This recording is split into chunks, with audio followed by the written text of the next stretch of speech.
April 8, 1943. 27,000 feet above Caen, France. The oxygen mask couldn't hide Oberleutnant Rolf Herrmann's smirk as he watched the ungainly silhouettes climbing laboriously toward his formation through the crystal-clear canopy of his Focke-Wulf 190A5. The veteran ace of Jagdgeschwader 26 studied the American fighters making their combat debut over occupied Europe. "The armies have sent us flying milk bottles," he transmitted to his wingman, unable to suppress his laughter at the sight of the massive Republic P-47 Thunderbolts struggling for altitude. Below them, 16 P-47C Thunderbolts of the 4th Fighter Group lumbered upward in tight formation, their 2,000-horsepower Pratt & Whitney R2800 double wasp engines straining against their 7-ton weight. To German pilots accustomed to the sleek Spitfires and nimble Soviet fighters, these corpulent American machines appeared almost comical. Barrel-shaped fuselages topped with greenhouse canopies, wings that seemed too small for their massive bodies, propellers that dwarfed anything in the Luftwaffe inventory. What Herrmann didn't know, what none of the German pilots circling like wolves above could have imagined, was that they were witnessing the arrival of the weapon that would systematically destroy the Luftwaffe's fighter arm. Within 18 months, these flying milk bottles would transform from objects of derision into instruments of terror, their 8.50 caliber Browning machine guns becoming the most feared sound in the skies over Europe. This is the story of the P-47 Thunderbolt, the engineering marvel that was too big, too heavy, and too powerful to fail. To understand the P-47, one must first understand its visionary and slightly mad architect, Alexander Kartveli. A Georgian immigrant to the United States, Kartveli was obsessed with power and durability.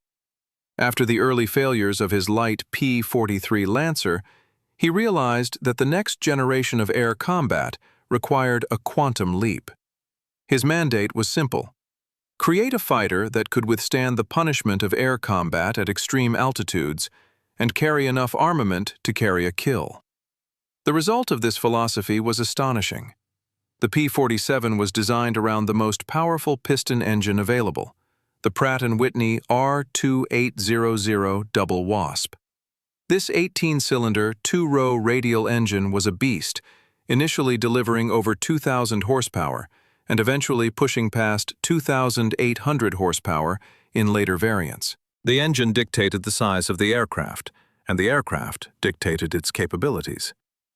The engine, itself nearly as large as an entire early fighter plane, demanded a massive amount of surrounding airframe.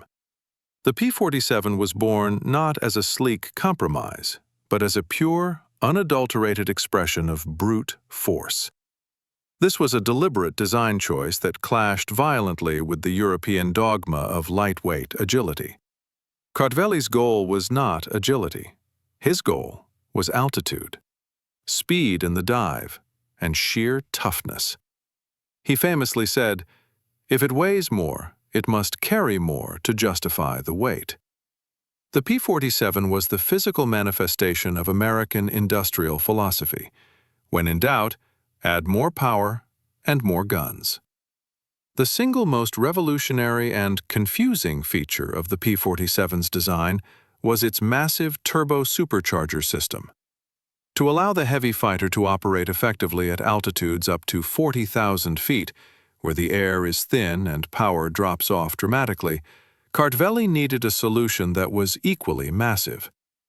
The solution was to place the enormous turbocharger unit in the extreme tail of the aircraft. This required a complex, 25-foot-long system of ducting, a pair of large-diameter pipes running underneath the cockpit from the engine in the nose to the turbo unit behind the pilot. This ducting system was an absolute feat of engineering complexity. It was also the source of the P-47's famous milk bottle or jug fuselage shape, as the width was necessary to accommodate the massive air intakes and return exhaust paths. This turbocharger was the secret weapon.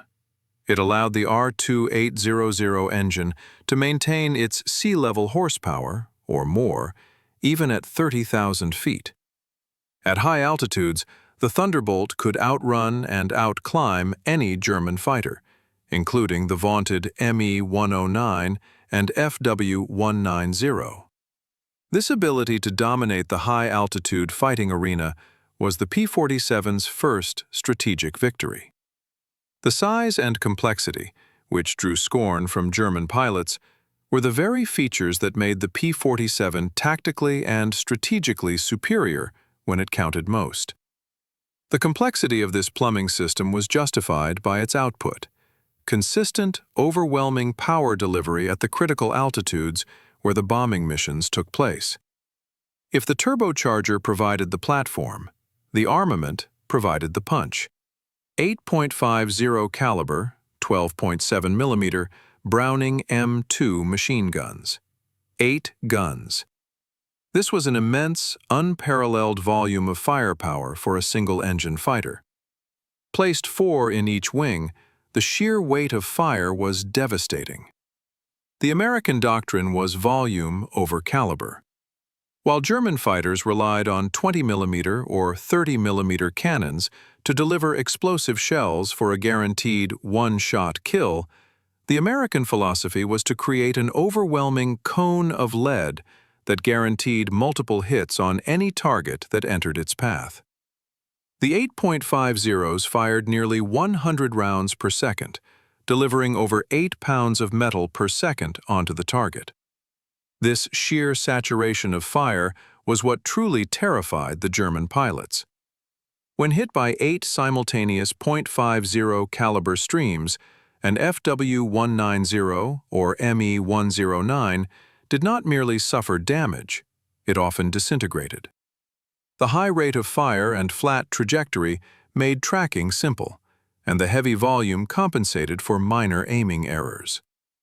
This armament was designed to simplify the pilot's task: point, shoot, and rely on the sheer density of fire to achieve the kill. The P-47 was not subtle. It was brutal, direct, and overwhelming. The armament was strategically chosen to match the pilot population. Newly trained, numerous American pilots needed a forgiving yet lethal weapon, and the 8.5s provided exactly that. This massive destructive capability ensured the P-47's transition from an object of ridicule to the instrument of destruction. While the P-47 was designed as a high-altitude interceptor for protecting bombers, its greatest legacy would be written on the deck. Due to its immense structural integrity and powerful engine, the Thunderbolt could carry an astonishing payload. It could carry up to 2,500 pounds of bombs and rockets, more than some early light bombers. This payload capacity fundamentally redefined the role of the fighter aircraft on the European continent. When the P-51 Mustang took over the high-altitude escort role, the P-47 was unleashed as the premier fighter bomber, tasked with destroying German infrastructure, rail lines, rolling stock, and troop concentrations. This was the mission that broke the German army's logistics. P-47 pilots became experts in low-level attack, using the fighter's massive engine and turbocharger to absorb astonishing amounts of ground fire. The sheer amount of damage a Thunderbolt could sustain and still return home became legendary. The P-47 was the first true tactical air support machine, capable of operating from forward bases and delivering decisive, precision strikes directly against the front line and the supply chains behind it. This duality, elite high-altitude fighter and unparalleled ground attack platform, made the P-47 an indispensable, non-negotiable tool for the Allied invasion of Europe. The laughter of the German pilots died when the Thunderbolt came down from the clouds, guns blazing, delivering its explosive fury directly onto their heads. The pilots themselves were initially divided. The early pilots, especially those who had flown the nimble British Spitfire, found the P-47 a monstrous, unresponsive brute. Its massive weight, nearly 15,000 pounds fully loaded, translated to poor acceleration and high G maneuvers at low altitudes. "It was a pig on the deck," many complained. The early P-47C models suffered from a limited range due to a lack of internal fuel capacity, which severely restricted its escort capabilities in 1943. The initial combat results were mixed, fueling the German pilots' mockery. However, two critical factors quickly changed minds. First, the dive. Due to its massive weight and robust construction, the P-47 had a phenomenal terminal velocity. It could dive away from any German fighter at speeds approaching the sound barrier, a maneuver no other fighter could safely perform. This made the Thunderbolt virtually invulnerable when disengaging. Second, the survivability. Stories quickly spread of Thunderbolts returning to base with entire sections of wing missing, engines shot out, and fuselages riddled with cannon shells. The pilots realized that the pig was also a tank. The sheer thickness of its armor plating and the robust, heat-shielded ducting of the turbocharger system provided a level of protection previously unknown in a single-engine fighter. The pilots' initial skepticism quickly evaporated, replaced by the profound, life-saving confidence that came from flying the toughest fighter in the world. The P-47 taught its pilots a new kind of aerial warfare. Use speed and altitude for defense, and brute force for the attack. The initial skepticism surrounding the P-47 was most acute when discussing its range. The early P-47C models were heavy, and their internal fuel capacity was simply inadequate for the deep penetration escort missions required over Germany in 1943. This was a critical, nearly fatal flaw that restricted the Thunderbolt's operational reach and validated the German strategy of attacking bombers beyond the reach of their initial escort. For a time, the P-47 earned the scornful nickname, the short-legged fighter. The solution to this problem was a marvel of American improvisation and industrial might, the disposable external fuel tank, or drop tank. While drop tanks were not a new invention, the American ability to mass-produce cheap, often non-metallic, paper or plywood, tanks revolutionized the air war. The P-47D variant was quickly modified to carry one, then two, and eventually three external tanks, drastically extending its escort radius.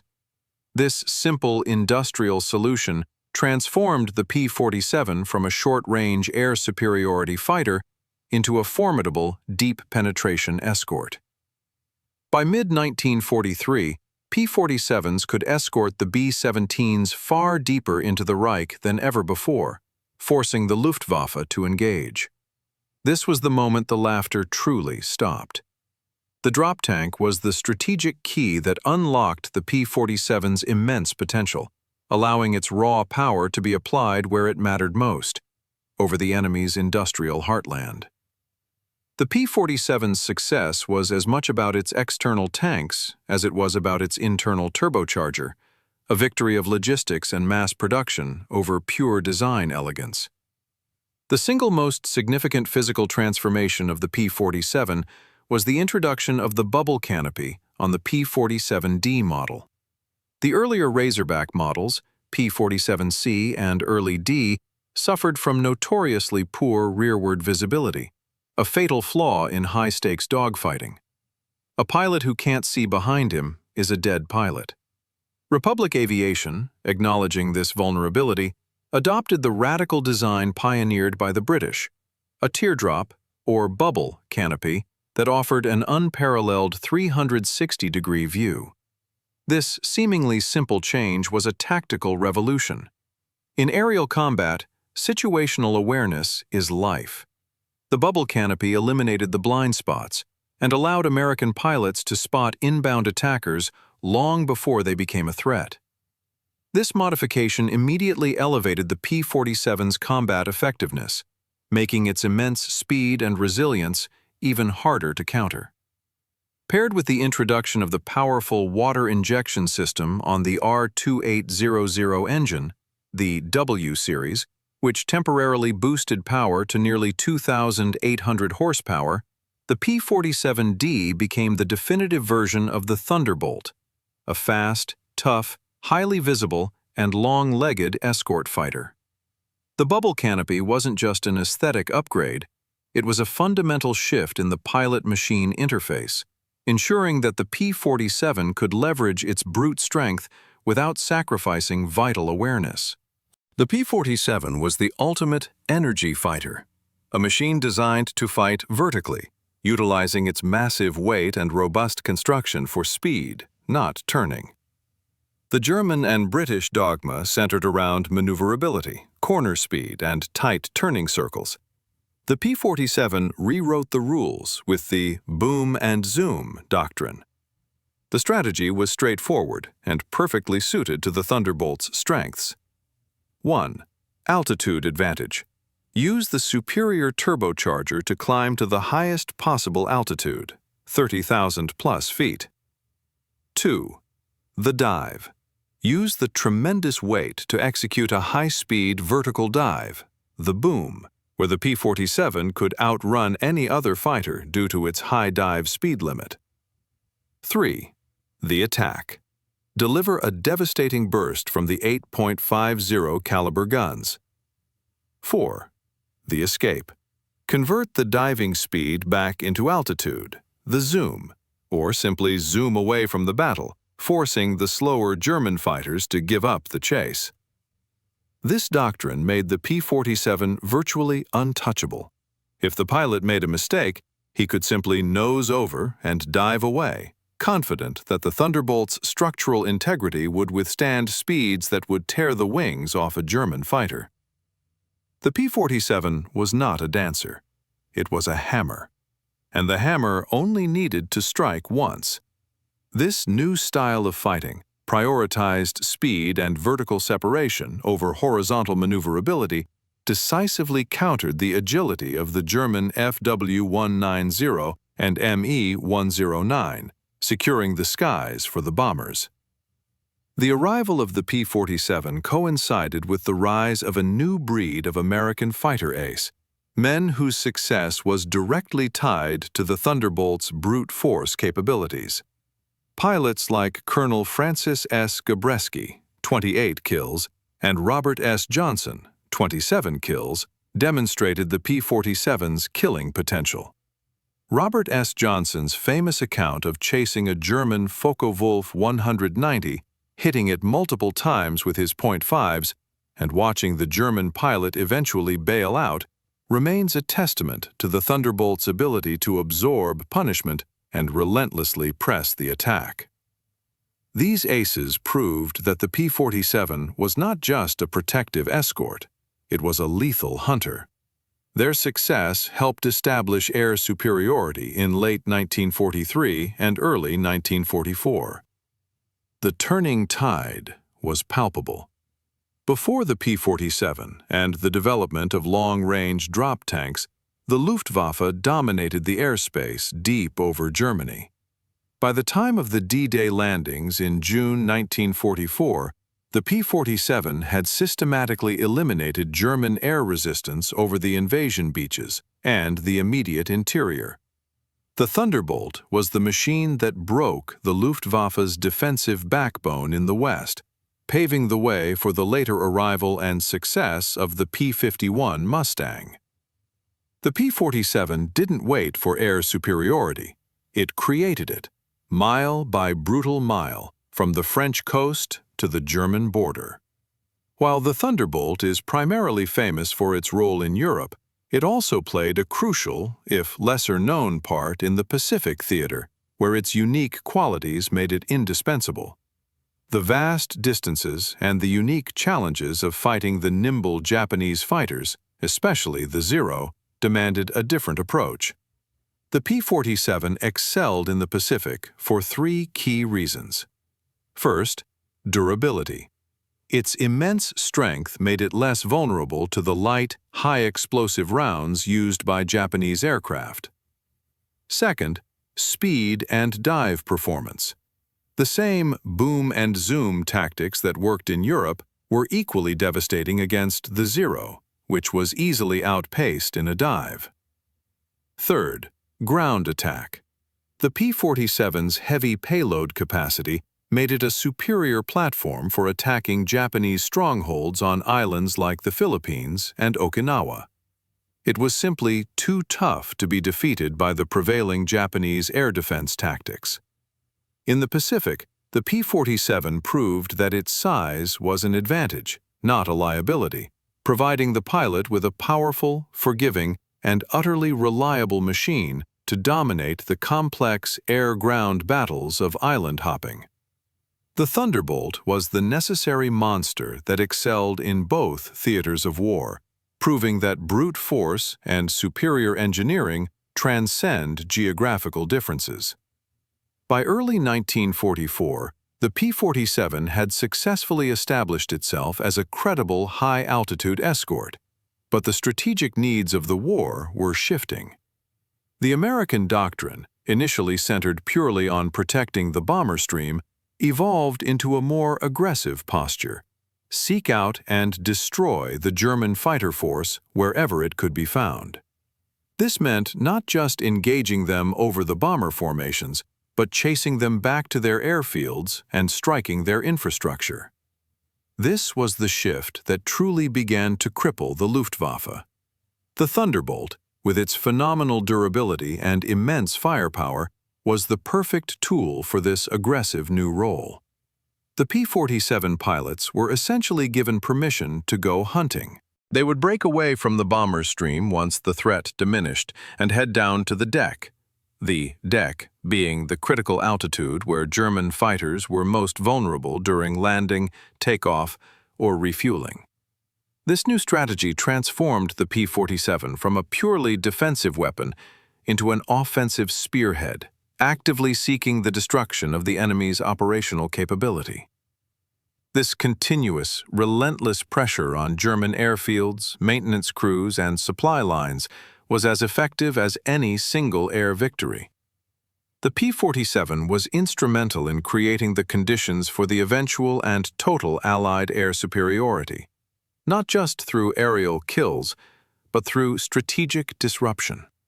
The sheer volume of sorties flown by the Thunderbolt ensured that the Luftwaffe received no respite, creating a constant, grinding war of attrition on the ground that the German logistical system simply could not sustain.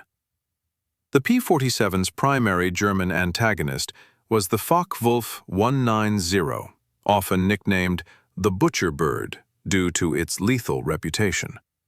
The clash between these two fighters was a perfect contrast in design philosophy. The FW-190 was a lightweight, fast-rolling, highly maneuverable fighter designed for quick, decisive, low to medium altitude combat. It featured powerful 20mm cannons delivering explosive power. The P-47, conversely, was a heavy, high-altitude specialist designed for speed and vertical maneuvers. In a low-altitude turning fight, the FW-190 was superior. It could outturn the P-47 and had a better rate of roll, allowing it to rapidly change direction. This knowledge forced P-47 pilots to strictly adhere to the boom and zoom doctrine.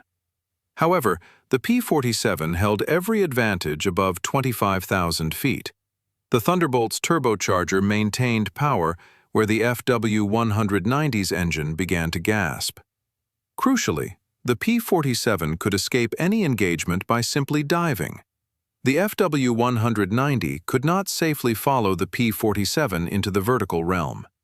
Furthermore, the Thunderbolt's exceptional durability meant it could often absorb the hits from the FW-190's cannons and survive, something the more lightly constructed FW-190 could rarely do against the P-47's 8.50 caliber streams.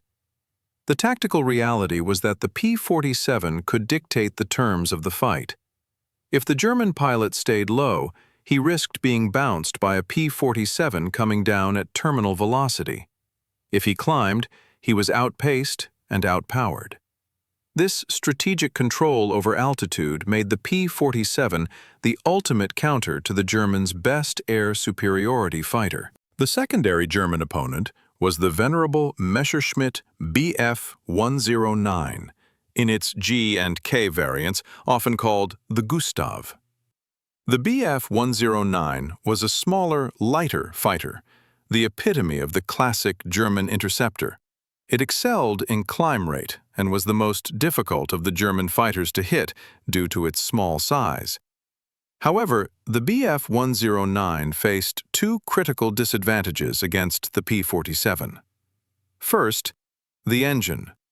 While the later Daimler-Benz engines were powerful, they were highly susceptible to damage and could not match the sustained, high-altitude performance of the R2800 with its turbocharger. Second, survivability. The Bf-109 was built to be light and fast, sacrificing armor and structural integrity. A concentrated burst from the Thunderbolt's 8.50s was almost always instantly fatal to the Me-109. The size difference was extreme. A P-47 was nearly twice the weight of an early Bf-109. This weight differential translated directly into momentum and structural strength.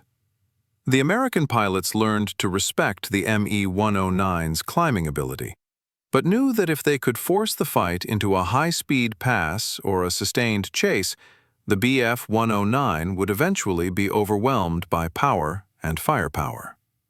The P-47's superior performance in the high-speed vertical dive became the ultimate trump card against both German designs. The American strategy was simple. Exploit the speed advantage to avoid turning fights, and rely on the Thunderbolt's inherent toughness to survive the fleeting moments of enemy contact.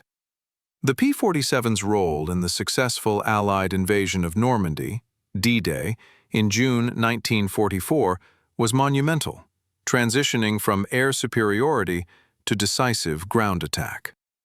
Before and during the landings, the massive weight of P-47 Thunderbolts flew relentless sorties, achieving what Allied commanders called air supremacy. This wasn't just dominance, it was the elimination of virtually all meaningful German air resistance over the beaches. The German army was left blind and exposed. But the P-47's most crucial contribution came immediately after the landings, serving as the spearhead for the ground forces. Tasked with battlefield interdiction, the P-47s systematically destroyed everything that moved on the roads and railways of France. This sustained campaign of ground attack, known as the Tactical Air Support mission, broke the German logistical back. German reinforcements could not reach the front lines, fuel convoys were incinerated, and tanks were forced to travel only at night, if at all. The P-47 was effectively operating as mobile, flying artillery. Its favorite tools were the 5-inch HVAR rockets and the aforementioned massive bomb load. The 8.50 caliber guns, initially designed for air-to-air combat, proved devastating against soft-skinned vehicles and low-flying anti-aircraft installations. The Thunderbolt was the iron fist that paralyzed the German response in Normandy, ensuring the Allied breakout. This operational flexibility, transitioning seamlessly from 30,000-foot escort to low-level tank killer, secured its place as the indispensable workhorse of the European theater. The entire P-47 design rested upon the incredible foundation of the Pratt & Whitney R2800 double WASP engine. While German engines, particularly the liquid-cooled Daimler-Benz in the Me-109, were often temperamental and highly vulnerable to battle damage. A single cannon shell hit to the coolant lines could instantly kill the engine. The R2800 was a paragon of radial engine reliability. Radial engines, being air-cooled, could often sustain significant damage to cylinders and still return the pilot home. This robust reliability was the hidden, yet most critical, strategic advantage. The R-2800, with its 2 rows of cylinders, was a complicated machine, but its inherent toughness meant that P-47s had a higher operational readiness rate and survivability than their German counterparts. The engine was the ultimate guarantor of pilot life. Furthermore, the continuous development of the R-2800 throughout the war, from the initial 2,000 horsepower to the 2,800 horsepower variants with water methanol injection, war emergency power, ensured that the P-47 always maintained a power advantage over the enemy. The Thunderbolt was not a product of elegant, lightweight design, but of the superior metallurgy and brute force engineering capability of the American industrial base. The laughter of the German pilots was based on their aesthetic sense. The reality of the P-47 was based on its unparalleled, unyielding power. The story of the P-47 cannot be told without addressing the P-51 Mustang, its contemporary and rival. The Mustang, sleek, light, and powered by the magnificent Packard Merlin engine, became the definitive high-altitude escort fighter by 1944. This created a classic debate. Which American fighter was truly better? The reality is that they were 2 perfect tools for 2 distinct yet equally vital missions. The P-51 was the elegant marathon runner. With its laminar flow wing and incredible range, courtesy of the Merlin engine's efficiency, it could fly all the way to Berlin and back, engaging in high-speed, turning dogfights. It was the weapon designed to kill the enemy at the furthest possible point. The P-47 was the powerful, durable sprinter and the ultimate ground pounder. It lacked the Mustang's extreme range, but possessed unparalleled toughness, a heavier payload capacity, and superior dive speed, vertical performance. Its radial engine was less vulnerable to battle damage than the P-51's liquid-cooled engine. When the Luftwaffe was finally forced to engage the bombers, the Mustang was the primary protector. But when the job was breaking the German army on the ground, the P-47 was non-negotiable. The true genius of the USAAF strategy was that they didn't choose one over the other. They deployed both. The P-51 swept the skies clear of the Luftwaffe, while the P-47 systematically destroyed the logistical and command infrastructure below. The P-47 became the workhorse of the tactical air forces, flying more ground attack missions than any other single aircraft. This synergistic relationship between the 2 titans ensured that the Allies had complete air superiority from the highest ceiling to the lowest cloud. Even as the P-51 took the high-altitude spotlight, Republic aviation continued to relentlessly refine the Thunderbolt, producing specialized variants that pushed the limits of its initial design. The P-47M was a dedicated interceptor. Recognizing the threat posed by the new German jet fighters, the Me-262, the P-47M was equipped with a modified R-2800 engine capable of producing over 2,800 horsepower continuously, turning the Thunderbolt into a monster of speed. It was one of the few Allied fighters capable of catching the German jets in a dive or a shallow chase. Though produced in limited numbers, the P-47M demonstrated the untapped potential in Kartveli's original design. The P-47N, however, was the ultimate expression of the Thunderbolt's versatility, designed specifically for the vast distances of the Pacific. Featuring completely redesigned, larger wings that incorporated 2 additional fuel tanks, the P-47N finally solved the range problem entirely. It could fly deep into the Japanese home islands from distant Pacific bases. This variant maintained all the Thunderbolt's toughness and firepower while achieving an escort range that rivaled the P-51. These late-war modifications proved that the P-47, initially mocked for its size, was a platform capable of handling extreme power and vast internal systems, making it a future-proof design. The continuous evolution proved that the brute force approach could be continually refined, ensuring the Thunderbolt remained relevant even against the dawn of the jet age. The greatest, yet hardest to quantify asset of the P-47 was the absolute trust it inspired in its pilots. Stories of the Thunderbolt's resilience became legendary, circulating through the squadrons like gospel. Pilots repeatedly returned from missions with cylinders shot out, massive holes in the wings, and entire sections of the fuselage missing.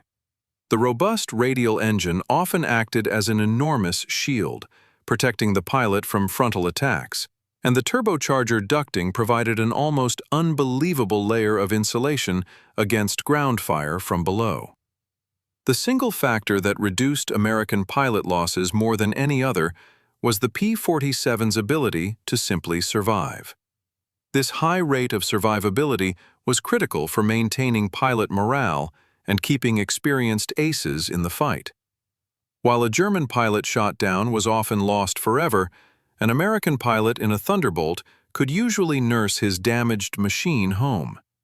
This difference was a profound psychological advantage in the war of attrition. The P-47 was quite literally an extension of the pilot's body, a powerful guardian angel of aluminum and steel. This confidence enabled the aggressive, low-level attack doctrines that crippled the German army, as pilots were willing to take greater risks, knowing their machine had their back. The P-47 was the epitome of forgiveness in design, offering a margin of error that its German and Japanese counterparts simply could not match. The final months of the war saw the P-47 reach the zenith of its destructive power in the ground attack role. By this point, the Luftwaffe was largely irrelevant, and the Thunderbolt could operate over the battlefield with near impunity. The P-47 became the primary tool used to ensure the German army could not conduct organized resistance. Tasked with tank plinking and destroying supply convoys, the P-47 effectively severed the German army's ability to feed, fuel, and reinforce its troops. The high-velocity, low-level passes, coupled with the devastating effect of the HVAR rockets and the 8.50 caliber guns, turned the rear areas into a kill zone. It became a common German saying that if the sky was clear, you should not be moving. The Thunderbolt imposed a strategic halt on German mobility. The sheer density of P-47 sorties ensured that every bridge, every fuel dump, every railway locomotive became a target. This was total air warfare executed by the ultimate tactical air platform. The P-47 proved that strategic victory is often achieved not through spectacular air-to-air dogfights, but through the relentless, systematic destruction of the enemy's ability to sustain warfare on the ground. The P-47 was the instrument of the Wehrmacht's logistical collapse. It is crucial to re-emphasize the foundational strength of the Thunderbolt, its radial engine. In an era dominated by sleek, inline, liquid-cooled engines, like the Merlin, the R2800 stood apart. Its radial design provided superior frontal protection for the pilot and unmatched reliability under fire. The debate between radial and inline engines was definitively settled by the P-47's combat record. While the inline engine might offer slightly better drag characteristics, the radial engine offered battle-proof toughness and superior power output at high altitudes when combined with the turbocharger. The P-47 proved that the American philosophy of brute power, defensive mass, and radial engine reliability was a winning formula for air superiority and tactical air support. The early German scorn was based on an aesthetic judgment. The final, bitter realization was that the Thunderbolt's ugly design was a masterpiece of combat efficiency. The P-47 legacy is one of power, protection, and operational sustainability, the ultimate representation of American industrial might applied to air combat.